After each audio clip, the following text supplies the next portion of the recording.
Everyone, it's Sandhya and welcome back to my channel and welcome back to another video. So आज का vlog होने वाला है एक बहुत interesting vlog. This is my first ever trip to an international country I guess, क्योंकि मैं जा रही हूँ Nepal, as you have seen from the title of this video.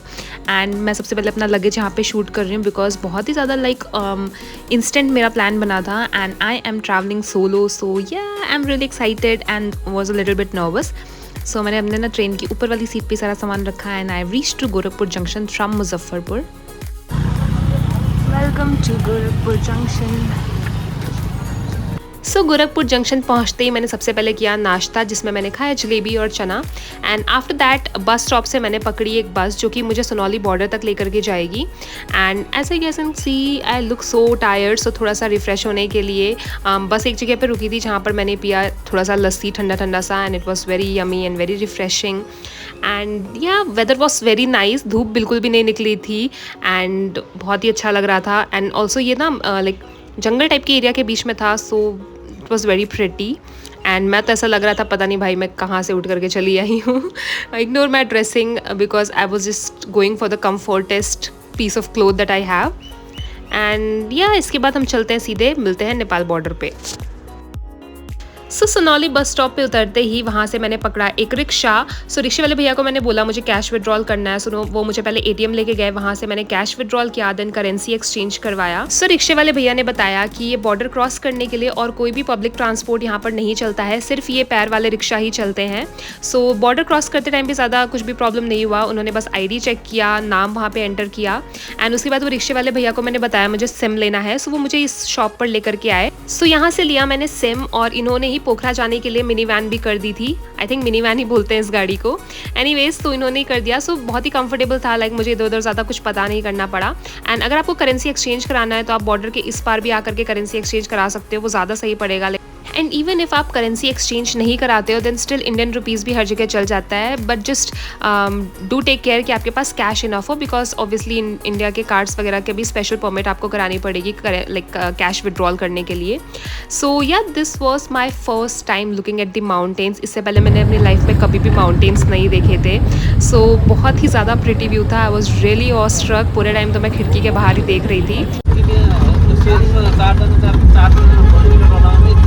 क्योंकि मैं पूरी रात से ट्रैवल ही कर रही थी, लाइक रात के 9 बजे मैंने ट्रेन पकड़ी थी एंड अभी दोपहर के 1 बज रहे थे। सो ये मिनी वैन रुकी एक बहुत ही प्रिटी सी जगह पे, कोई ढाबे काइंड ऑफ जगह थी जो कि अगेन माउंटेन से सराउंडेड थी। एंड वहाँ पर उतर करके माउंटेन्स को देखना, like it was so pretty to watch and look at these mountains. So यहाँ पर रुक करके मैंने थोड़ा बहुत नाश्ता किया एंड इसके बाद ये जर्नी होने वाली है अगेन आई गेस 6-7 आवर्स की। सो आप लोगों से अब मैं डायरेक्टली नाइट में मिलती हूँ जब मैं एक बार पोखरा पहुँच जाऊंगी, बिकॉज मैंने रूम भी प्री बुक नहीं किया था। वहाँ जाकर के ही मैंने रूम एंड ऑल सब कुछ बुक किया। So I see you guys in Pokhara. Bye bye.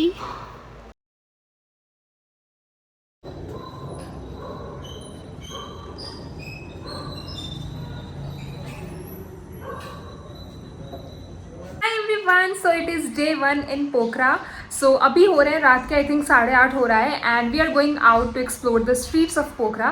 सो चलते हैं, देखते हैं क्या इस सिटी में है एंड सो दैट हम लोग कल उसके अकॉर्डिंग घूम सकेंगे। एंड आज सिर्फ बेसिकली ऐसे ही रैंडम घूमेंगे एंड स्ट्रीट एक्सप्लोर करेंगे। एंड मैंने बहुत ही क्यूट सा आउटफिट पहना हुआ है जो कि मैं भी आपको आगे चल के दिखाती हूँ। And we also try to take some cute pics, so let's just go. So Pokhara पहुँचते ही सबसे पहले मैंने काम किया वो था रूम लेकर के हेयर वॉश करना, बिकॉज मेरे बालों की बैंड बच चुकी थी ट्रैवल करते करते। सो बेसिकली हुआ क्या कि वैन में ही एक मुझसे आगे एक दीदी बैठी हुई थी जो कि आई थिंक हिमालय ट्रैक के लिए आई हुई थी एंड उन्होंने भी लाइक रूम प्री बुक नहीं किया था, बट उन्होंने पता किया हुआ था कि कहाँ पे उन्हें रूम लेना है। सो मैं उनके साथ ही आ गई एंड अच्छे से बार्गेन वगैरह करके रूम ले लिया। सो सब कुछ इतना ईजिली और इतना स्मूथली हो गया, लाइक मुझे अपनी तरफ से कोई बहुत ज़्यादा एफर्ट्स ही नहीं डालने पड़े। Like I was meant to be here, सब कुछ इतना ईजिली होते जा रहा था।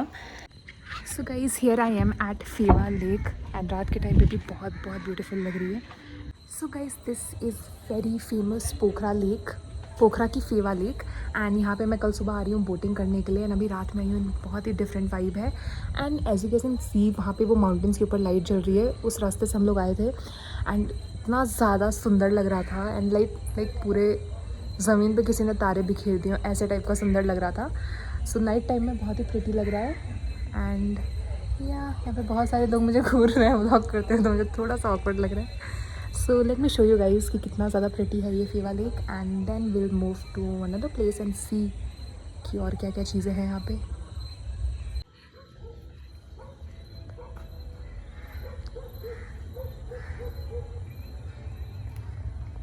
तो ये फेवा लेक है, एंड फेवा लेक के बगल में ही पता नहीं क्या ये वॉक टाइप का है समथिंग, तो मैं यहीं पे वॉक कर रही हूँ।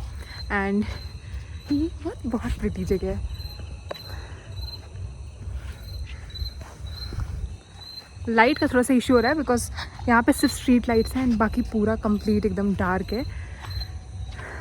सो या गाइज, मतलब बहुत प्रिटी प्लेस है। I am really gonna miss this place once I am off to my usual life.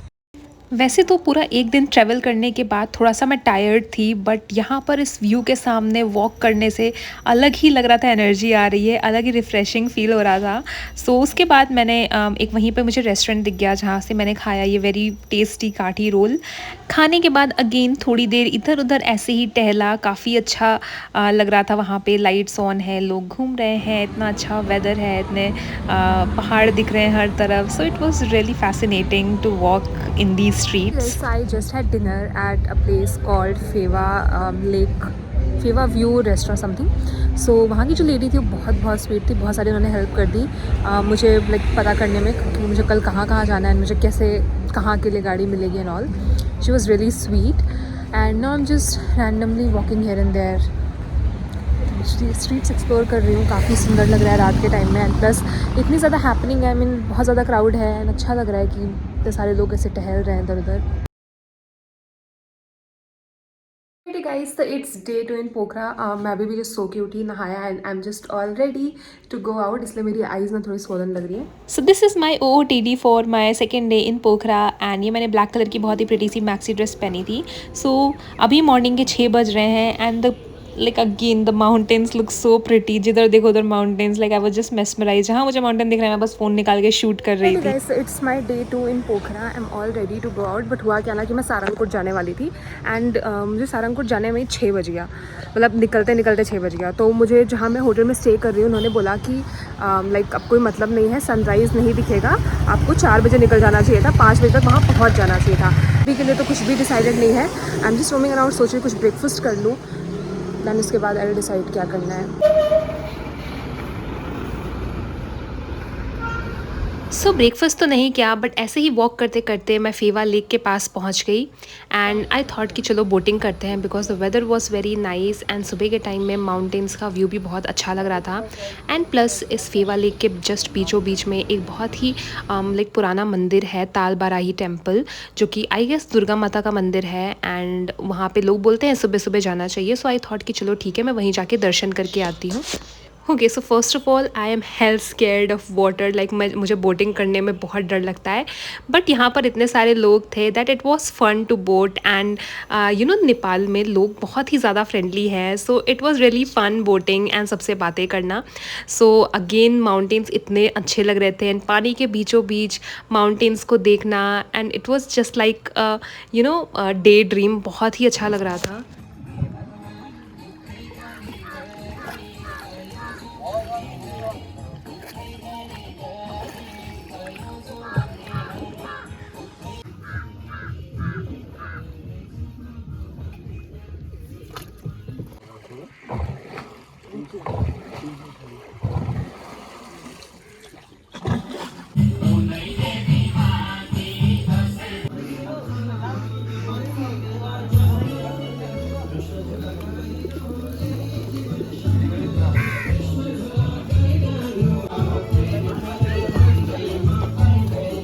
सो यहाँ का ना जो एटमॉस्फेयर था वो बहुत ही ज़्यादा पीसफुल था। पानी की आवाज़ आ रही है, चिड़िया की लाइक चहकने की आवाज़ आ रही है, एंड यू नो इतना अच्छा लग रहा था, इतनी शांति थी क्योंकि ये पानी के बीच में है, तो कोई भी यू नो बाहर का शोर नहीं था, लाइक कार या गाड़ी का शोर नहीं आ रहा था, हॉर्न का शोर नहीं आ रहा था। सो ये बहुत ही ज़्यादा पीसफुल था एंड बहुत ही अच्छा लग रहा था वहाँ पर रह करके।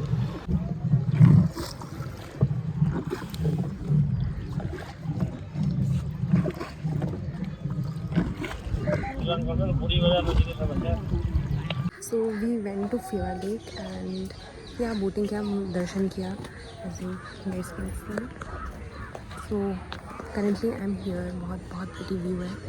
So just looking at this view and बहुत सारे लोग हैं आसपास, so that's why I can't talk loud because I'm camera conscious in front of people.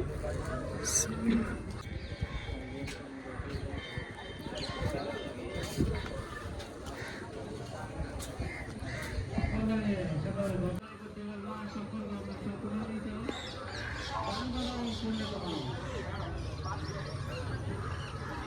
इसी सेम जगह पे मैं शाम में भी आई थी, बट शाम में बहुत डिफरेंट लग रहा था एंड मॉर्निंग में तो टोटली डिफरेंट लग रहा है.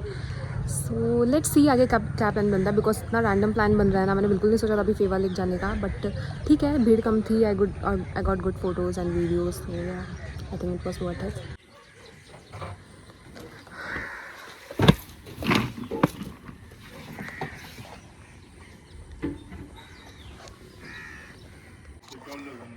हैविंग माई लाइफ में पहली बार वाली बोबा टी, वो भी यहाँ नेपाल आके.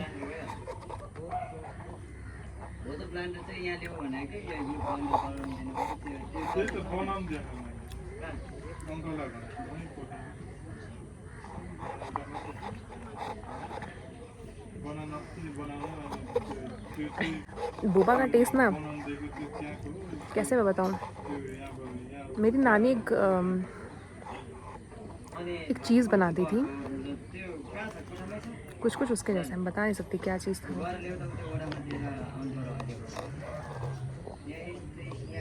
आई रियली थॉट कि बोबा कोई क्रंची चीज़ होगा, बट ये बहुत सॉगी और जेली टाइप का. पहला एक्सपीरियंस था बोबा टी का.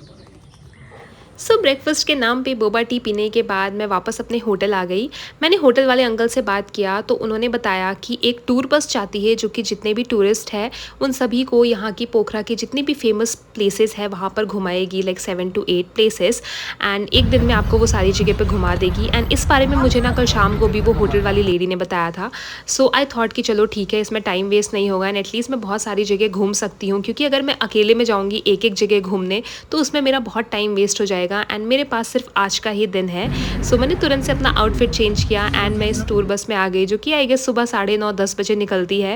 एंड यहाँ पर मुझे एक बहुत ही क्यूट सी छोटी सी बच्ची मिली एंड मुझे मेरे स्कूल का चीज़ें याद आ जाती है, बच्चों के साथ खेलना. सो उसके बाद सबसे पहले हम लोग गए यहाँ पर, ये बहुत ही फेमस है पोखरा में. This is called, I am in Devi's fall.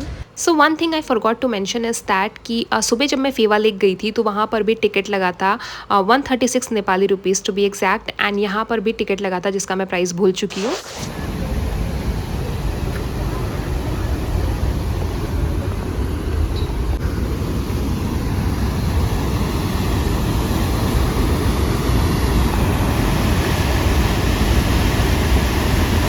सो इस डेवीज़ फॉल की एक बहुत ही ट्रैजिक स्टोरी है. सो 1961 के अराउंड में एक स्विस कपल थे जो कि यहाँ पर स्विमिंग करने आए थे. I don't know how, but पानी का बहाव तेज़ होने की वजह से जो डेवी थी वो आकर के इस वाटरफॉल जो कि ज़मीन के अंदर है उसमें बह गई एंड उनकी डेथ हो गई. तो उनकी याद में इसका नाम डेवीज़ फॉल रखा गया.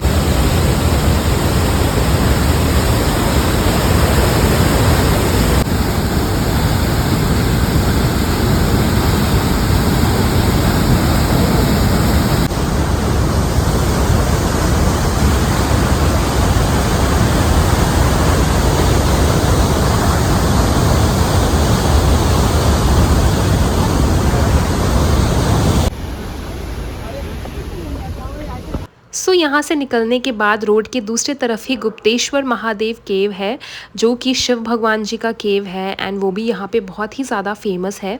तो मैं उसमें गई एंड यहाँ पर इतनी सारी सुंदर सुंदर चीज़ें मिल रही थी, बट मेरे पास बिल्कुल भी टाइम नहीं था देखने के लिए, क्योंकि मैं एक टूर बस में थी एंड 1 ही घंटे का टाइम लिमिट दिया गया था कि जल्दी से घूम के आना है. एंड ऑब्वियसली मेरी वजह से बाकी लोग वेट करें तो वो मुझे अच्छा नहीं लगेगा. Again the architecture of this cave was very pretty. दो मैंने इस केव के बारे में ऑलरेडी यूट्यूब वीडियोस देखी थी, बट कैमरा जो है वो रियल ब्यूटी को जस्टिफाई नहीं करता है. सो जब मैं इस केव में जा रही थी मुझे बिल्कुल आइडिया नहीं था. सो सबसे पहले यहाँ पर हम सबको शूज़ निकालना था, बिकॉज शूज़ पहन के अंदर नहीं जा सकते हैं, क्योंकि यहाँ पर ज़मीन, दीवार, छत, हर तरफ पानी ही पानी टपक रहा था. एंड ये पूरा केव लाइक बहुत ही स्लिपरी था.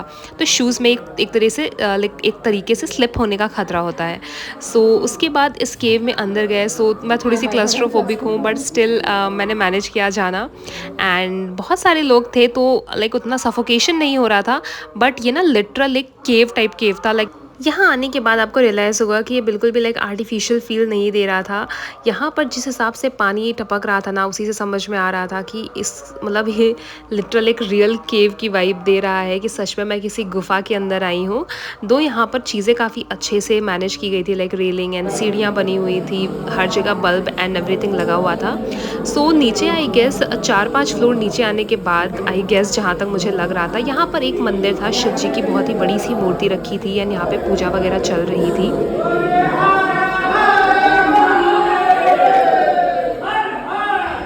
डोंट माइंड अगर आपको लग रहा हो कि ये मेरा कैमरा इतना ऊपर नीचे क्यों हो रहा है, मैं प्रॉपर क्यों नहीं रिकॉर्ड कर रही हूँ, वो इसलिए क्योंकि ये लिटरल बहुत ही ज़्यादा स्लिपरी जगह थी और मुझे डर लग रहा था कि मैं एक हाथ से व्लॉग करने के चक्कर में कहीं फिसल के यहाँ गिर नहीं जाऊँ। क्योंकि आप जैसे देख सकते हो नीचे बहुत जगह पर सीढ़ियाँ नहीं थी, सिर्फ ऐसे ही पत्थर थे टेढ़े मेढ़े, तो थोड़ा सा भी डिसबैलेंस अगर मैं होती तो मैं बहुत ही अच्छे से गिर जाती। तो इसीलिए मैं अपने को बचाने के ज़्यादा फिराक में थी, ना कि वीडियो रिकॉर्ड करने के। सो थोड़ा सा और नीचे आने के बाद और थोड़ा सा आगे बढ़ने के बाद यहाँ पर बहुत ही सारा पानी आ रहा था, जो कि अगेन एक वाटरफॉल जैसा था। सो कहते हैं कि जो डेवीज़ फॉल हम गए थे अभी, तो उस डेवीज़ फॉल का पानी जो है वो निकल करके यहाँ पर आता है इस वाली गुफ़ा में, जो कि अगेन बहुत ही ज़्यादा सोचने वाली बात है कि ये कितना अच्छे से लाइक कनेक्टेड है ज़मीन के नीचे से इतना दूर तक इसमें यहाँ पे पानी आ रहा है। And as you can see यहाँ पे तो लिटरल बारिश हो रही थी, मैं तो भीग गई थी अच्छा खासा। एंड प्लस इतना नीचे आने के बाद इतनी ज़्यादा गर्मी लग रही थी कि मैं पूरा पसीने और पानी में भीग चुकी थी। बट जैसे ही हम लोग वापस बस में आए एंड हम लोग चल पड़े ऊपर की तरफ, पहाड़ की तरफ, तो वापस से टेम्परेचर नॉर्मल हो गया। देखो क्लाउड्स।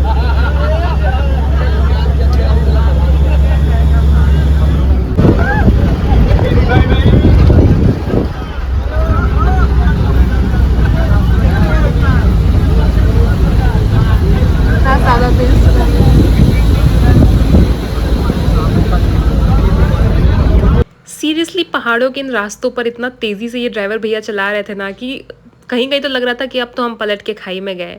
बट आई नो ये लोग बहुत ही ज़्यादा एक्सपीरियंस होते हैं। सो ये सेफली हमें लेकर के आए इस जगह पर। पहले तो मुझे रियलाइज़ नहीं हुआ कि हम हैं कहाँ, बट जैसे जैसे मैंने चलना शुरू किया आई रियलाइज कि हम आ गए हैं पुमदी कोट। पर मैंने कभी ये नहीं सोचा था कि इसके रास्ते में इतनी ज़्यादा खड़ी चढ़ाई है। I'm again getting all sweaty.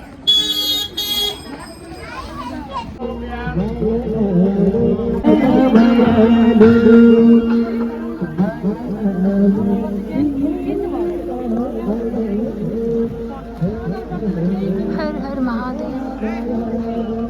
Now again इसके लिए तो मैं बहुत ही ज़्यादा एक्साइटेड थी। मैंने बहुत ही ज़्यादा इसके ऊपर भी यूट्यूब वीडियोस देखी थी एंड फोटोज़ देखी थी। एंड क्योंकि भाई मैं भी शिव भगवान जी की बहुत ही बड़ी भक्त हूँ, महादेव की भक्त हूँ, तो मुझे तो ये जगह जानी ही जानी थी। एंड प्लस पॉइंट ये था कि इस जगह पर लिटरल बादल थे। पहले तो मुझे लगा कि इतनी ठंड तो है नहीं, कि इतना फॉग क्यों आ रहा है। देन आई रियलाइज्ड कि नहीं नहीं, ये फॉग नहीं है, ये बादल हैं। तो बादलों के बीच में आना एंड लिटरल मैंने बादल छू लिया। मतलब मुझे और क्या ही एक्सपेक्टेशन हो सकती है नेपाल आकर के।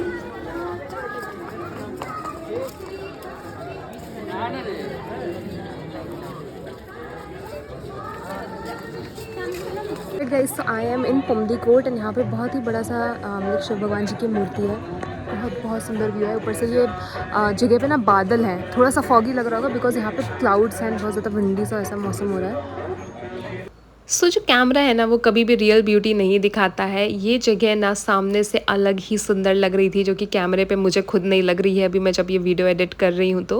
तो बेसिकली शिव भगवान जी के चारों तरफ में 108 शिवलिंग है। सारे लोग इन सभी शिवलिंग की भी पूजा करते हैं, जैसे कि यहाँ पर सामने लोग कर रहे थे। एंड चारों तरफ बादल ही बादल थे। क्योंकि मैं थोड़े से बारिश के मौसम के समय गई थी तो इसीलिए यहाँ पर ऐसा व्यू था। अदरवाइज़ आई थिंक नॉर्मल मौसम में गर्मी वगैरह में आपको क्लियर पूरी पोखरा सिटी यहाँ से दिखती है। बट आगे जाकर के दिखी थी मुझे, तो मुझे कोई रिग्रेट नहीं है क्योंकि मुझे बहुत ही अच्छा लग रहा था ये मौसम। हवा चल रही थी एंड धूप नहीं थी। क्योंकि मैं सुबह से ही अपना फ़ोन लेके निकली थी एंड मैं व्लॉग कर रही थी, तो मेरे फ़ोन में ज़्यादा बैटरी नहीं बची थी, तो मैंने ज़्यादा व्लॉग नहीं किया। सो पुमदी कोट में जो ये शिव जी की मूर्ति है, इसके जस्ट सामने ही सरस्वती जी की भी एक बड़ी सी मूर्ति थी जहाँ पर मैं गई थी, बट मैं वहाँ पर वीडियो नहीं ले पाई। एंड यहाँ से उतरते समय ही मुझे भूख लग गई थी, बट फिर मुझे रियलाइज़ हुआ कि मेरे पास इतना टाइम नहीं है, बस चली जाएगी। तो मैंने खाना तुरंत से पैक कराया, थोड़ी फ़ोटोज़ क्लिक की सुंदर से व्यू में। एंड यहाँ पर मुझे दिख गई पोखरा सिटी। सो यहाँ पर मैंने फ़ोटोज़ ली। इसके बाद हम लोग यहाँ वहाँ से गए एक और जगह पे which is called peace stupa. Getting out of peace stupa, वहाँ पे तो फोटो वीडियो अलाउड नहीं था, फोटो अलाउड था, वीडियो नहीं अलाउड था, सो वहाँ पे मैंने एक भी वीडियो नहीं ली। But look at the view from here, पूरा पोखरा सिटी दिखाई दे रहा है, इतना अच्छा लग रहा है।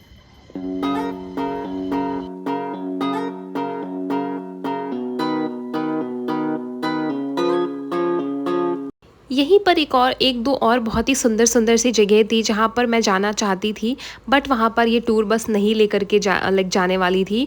बट एनीवेज कोई बात नहीं, कुछ चीज़ें रह जाएंगी तभी तो मैं यहाँ पर वापस आने का सोचूंगी। तो यहाँ से निकलते ही बस हमें लेके गई सेती रिवर गॉर्ज।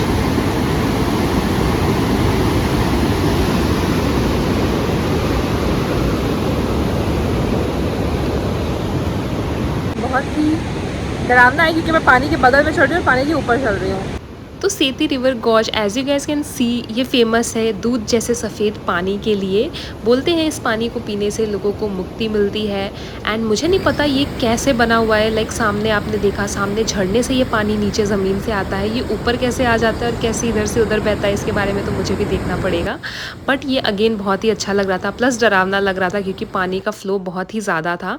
उसके बाद जहाँ पर ये बस रुकी थी वहीं सामने गुरखा मेमोरियल म्यूजियम था, और इसके अलावा एक दो जगह और ये बस लेके गई, बट मेरा फ़ोन तब तक मर चुका था, सो मैंने उसके आगे व्लॉग नहीं किया। लास्ट स्टॉप हमारा फेवा लेक था, बट वहाँ पे मैं ऑलरेडी जा चुकी थी, तो मैं फटाक से अपने रूम पे आई, मैंने अगेन चेंज किया एंड वापस मैं स्ट्रीट्स पे आ गई एक्सप्लोर करने। So it's my last evening in Pokhara and again I am here to explore the streets. अभी समझ नहीं आ रहा था क्या करूँ, एक्चुअली मैं सारंगकोट का प्लान कर रही थी, बट दे टोल्ड कि शाम में कोई मतलब ही नहीं है जाने का, तो अब कुछ बचा ही नहीं था एक्सप्लोर करने के लिए। सो आई थॉट चलो वापस से घूमती हूँ, कुछ फ़ोटोज़ क्लिक करती हूँ एंड देन विल सी। कल तो वैसे भी निकलना है सुबह सुबह, सो सो थोड़ी देर घूमने के बाद मैंने यहाँ पर खाना खाया, एंड खाना खाने के बाद I just went to my hotel and had a good sleep. Alright guys, so saying bye to Pokhara, let's get out. तो मैंने फटाक से अपना सामान पैक किया एंड मैं निकल पड़ी वापस से अपने यूजुअल लाइफ पे आने के लिए। दो मैंने इतने कम टाइम में इतनी सारी जगह घूमी, इतना इन्जॉय किया कि मुझे बिल्कुल भी रिग्रेट नहीं था कि क्या क्या चीज़ें रह गई हैं घूमना। And obviously I will come again some other time, and उसके बाद जितनी भी बची हुई चीज़ें हैं ना वो भी मैं घूम के जाऊँगी। बट फॉर नाउ इतना ही था। मैंने बहुत ही अच्छे से इन्जॉय किया एंड अभी तो मेरी फिर से वापस से एक दिन की जर्नी थी। सुबह सुबह मैं निकली एंड होटल वाले अंकल ने ही बस की टिकट भी कर दी थी, प्लस उन्होंने कार को भी यहीं पे बुला दिया था। Bye bye Pokhara, going to miss you. So मैं यहाँ से कार में बैठी and I was again recording, क्योंकि मुझे लग रहा था, मेरे मन में यही चल रहा था कि पता नहीं अब मैं लाइक नेक्स्ट टाइम कब मैं यहाँ पे आने वाली हूँ और कब मैं ये सारी चीज़ें वापस से देखूँगी। तो मैं बस चाह रही थी कि मैं जितना ज़्यादा इन सब चीज़ों को कैप्चर कर सकती हूँ मैं कर लूँ। Also one thing more that I have noticed is that यहाँ पर जो टूरिस्ट बस है वो सिर्फ सुबह के टाइम चलती है या फिर सिर्फ रात में चलती हैं, क्योंकि लास्ट टाइम मैं 11 बजे आई थी तो इसलिए मैं उस मिनी वैन में आई थी। बट ये बहुत ही ज़्यादा कम्फी सी टूरिस्ट बस थी एंड ये अगेन मुझे बॉर्डर तक लेके जाने वाली थी। सो मैं इस बस में बैठ गई एंड यहाँ से मैं अगेन निकल पड़ी। सो सुबह के आई गेस 9 बज रहे थे एंड ये बस 4-5 बजे तक पहुँचा देती एंड मेरी रात की 10 बजे की ट्रेन थी। सो सब कुछ सॉर्टेड था and again I was recording. Also मैंने ना रास्ते में लाइक जब मैं कार से उतर के बस में आ रही थी तो वहाँ पर एक लाइक ये ब्रेड बेचने वाले थे जो कि ये ब्रेड बेच रहे थे ना। ये ब्रेड मैंने कल भी सुबह देखी थी बट मैंने तब नहीं खाया था क्योंकि मेरा इतना मन नहीं था। बट आज मैंने सोचा कि अब मैं जा ही रही हूँ यहाँ से तो मैं ट्राई ही कर लेती हूँ कि ये है क्या। एंड सरप्राइजिंगली मुझे बहुत ही ज़्यादा टेस्टी लगी। जैसे मैंने कभी डोरा केक इमेजिन किया होगा ना, मुझे बिल्कुल वैसा ही टेस्ट लगा। अंदर चॉकलेट भरी थी, so it was yummy. Alright, so अभी बस जो हमारी है वो रुकी है and I am here to eat something. Again don't mind my hair, मैंने इस बार अपने हेयर को इतने तरीके से बांधा था बट स्टिल मेरे बाल बिखर ही जाते हैं।